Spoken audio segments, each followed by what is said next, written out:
പ്രൈസ്ലോൺ. ദൈവത്തിന് മഹത്വം. കർത്താവിൻ്റെ ധന്യമായ തിരുനാമം ഇന്ന് പൽക്കാലം വാഴ്ത്തപ്പെടുമാറാകട്ടെ. എന്നെ കേൾക്കുന്ന എല്ലാവരും ക്രിസ്തുയേശുവിൽ നന്നായിരിക്കുന്നു എന്ന് ഞാൻ വിശ്വസിക്കുന്നു. എല്ലാവർക്കും വേണ്ടി ഹൃദയം നിറഞ്ഞ് ദൈവത്തോട് ഞാൻ പ്രാർത്ഥിക്കുന്നു. ഇന്ന് പൽക്കാലം കർത്താവ് നമ്മളോട് സംസാരിക്കുന്നത് ഹല്ലേലൂയ സങ്കീർത്തനം 118 8ഉം 9ഉം വാക്യം. മനുഷ്യരിൽ ആശ്രയിക്കുന്നതിനേക്കാൾ നല്ലത് യഹോവയിൽ ആശ്രയിക്കുന്നത്. ഹല്ലേലൂയ. ഇപ്രകാരമാണ് ആ വാക്യം.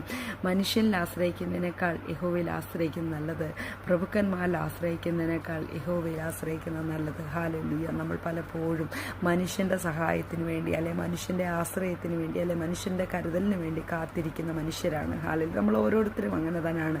കാരണം നമ്മൾ ഹല്ലേലൂയ പ്രത്യക്ഷമായതിൽ വിശ്വസിക്കുന്നവരാണ്. അപ്രത്യക്ഷമായതിൽ നമ്മൾ വിശ്വസിക്കുന്നത്, അതായത് കാണുന്ന കാര്യങ്ങളാണ് നമ്മൾ വിശ്വസിക്കുന്നത്. കാണാത്തതിനെ നമുക്ക് അന്വേഷിപ്പാനോ കാണാത്തതിനെ വിശ്വസിപ്പാനോ നമുക്ക് കഴിയുന്നില്ല. ദൈവത്തിൻ്റെ വചനത്തിൻ്റെ പ്രകാരമുണ്ട്. ഹല്ലേലൂയ. നിങ്ങൾ കാണാത്തതിനായി വിശ്വസിപ്പിൻ, കാണാത്തതിനായി നോക്കിപ്പാർപ്പിൻ. കാണാത്തത് ഹല്ലേലൂയ ഈ ഭൂമിയിൽ കാണുന്നത് പോലെ തന്നെ കാണാത്തതായി പല നന്മകളും പല അത്ഭുതങ്ങളും ഒളിഞ്ഞിരിപ്പുണ്ടെന്ന് കർത്താവ് പറയും. ഇന്ന് പൽക്കാലം കർത്താവ് നമ്മളോട് പറയുന്നത് കർത്താവിൻ്റെ വചനത്തിൽ വിശ്വസിപ്പാനാണ്. ഹല്ലേലൂയ. യഹോവയിൽ ഒന്ന് ആശ്രയം വെപ്പാൻ തയ്യാറായാൽ മനുഷ്യൻ നീ ആശ്രയം വെച്ചിരിക്കുന്നതിനേക്കാൾ 100 മടങ്ങ് ദൈവം നിന്നെ സഹായിപ്പാനിടയാകും. നിന്റെ തലമുറകളുടെ മേലെ, നിന്റെ മാതാപിതാക്കളുടെ മേലെ, നിന്റെ ദേശത്തിൻ്റെ മേലെ, ഹല്ലേലൂയ നിന്റെ ചാർച്ചക്കാരുടെ മേലെ, സകലരുടെ മേലും ദൈവത്തിൻ്റെ സകലവിധ അനുഗ്രഹങ്ങളും വരുവാനായിട്ടിടയാകും. കർത്താവായ യേശുക്രിസ്തു മൂലമുള്ള സകല അനുഗ്രഹങ്ങളും നമ്മുടെ ജീവിതത്തിലെ വെളിപ്പെടുവാനായിട്ടിടയാകും. മനുഷ്യനിൽ നമ്മൾ ആശ്രയിക്കുമ്പോൾ അവർ നമുക്കൊരു നന്മ ചെയ്യുമ്പോൾ, ഇന്നൊരു പക്ഷേ അവരൊരു നന്മ ചെയ്തിട്ട് നാളെ ഒരുപക്ഷെ അവർ നമ്മളെ വേദനിപ്പിക്കും, അല്ലെങ്കിൽ നമ്മൾ അവരെ വേദനിപ്പിക്കും. അതാണ് നടക്കുന്നത്.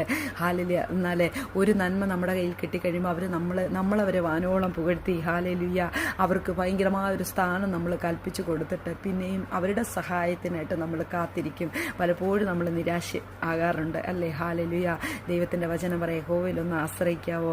യഹോവയിൽ ആശ്രയിക്കുന്ന ഒരു മനുഷ്യൻ ഒരു നാളും ഹല്ലേലൂയ നശിച്ചു പോകത്തില്ല. യഹോവയിൽ ആശ്രയിക്കുകയും യഹോവ തന്നെ ആശ്രയമായിരിക്കുകയും ചെയ്യുന്ന പുരുഷൻ ഭാഗ്യവാൻ എന്ന കർത്താവിൻ്റെ വചനം പറയുന്ന ഇന്ന് പൽക്കാലം ദൈവത്തിൻ്റെ പരിശുദ്ധാത്മാവിന് പറയാനുള്ളത്, നിങ്ങൾ ആരിലെങ്കിലും ഏതെങ്കിലും മനുഷ്യരിൽ ആശ്രയം വെച്ചിട്ടുണ്ടെങ്കിൽ ഇന്ന് പൽക്കാലം ആ മനുഷ്യനിൽ വെച്ച ആശ്രയം ദൈവത്തിങ്കിലേക്ക് കൈമാറുക.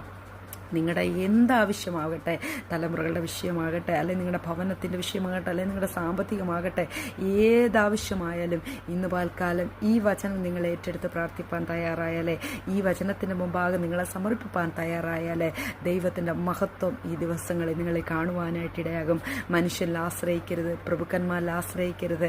അവരെല്ലാം നടത്തുന്ന ഒരു ദൈവമാണ്. ആ ദൈവത്തിൽ നിങ്ങൾ ആശ്രയിപ്പിൻ. കർത്താവ് നിങ്ങളെ അനുഗ്രഹിക്കും.